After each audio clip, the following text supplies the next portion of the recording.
It's summertime, and the ant armies march in just like little soldiers, only less orderly. I'm in a home I'm visiting, and the people here want the ants gone.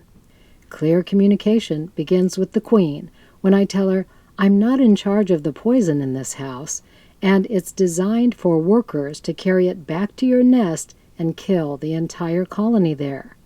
So please know what you're participating in if you decide to drink this solution.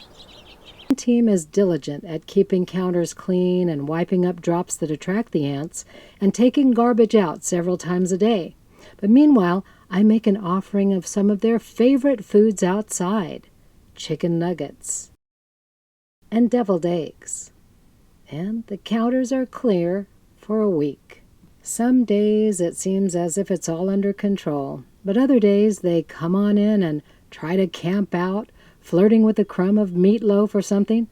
Still other days they decide to march straight into the freezer to a certain death. And that's just weird, and I can't get any kind of clarity on why they would choose such a fate. After a few weeks, I came back.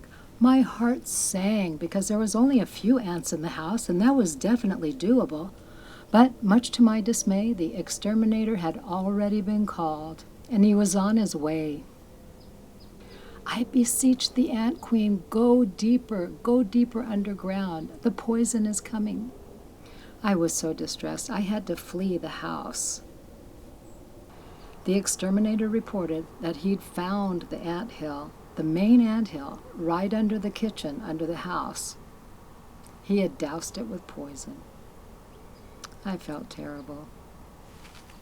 And feeling kind of helpless, I remembered a story from my mentor, Penelope Smith. She'd had some ants visit in her house when they'd been flooded out. They'd shown her pictures of the flooding and what had happened to their habitat.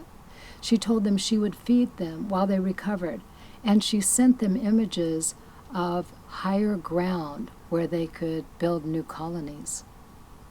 I thought I could do that too, and I pointed out a place where a whole bunch of compost had just been removed. I thought it could be a good place for them, just across the street from where they were. I pledged to help them out with food while they recovered from this terrible assault on their entire colony. Several interspecies communicators relate their stories of communicating with insects in my book, Dispatches from the Ark, Pages from a Pet Psychic's Notebook. I do my best to peacefully coexist with the ant colonies, and I prefer they live outside. But their season above ground is short enough for me to be able to give them a free pass as I continue to hone my cooperative relationship with the all-important insect kingdom.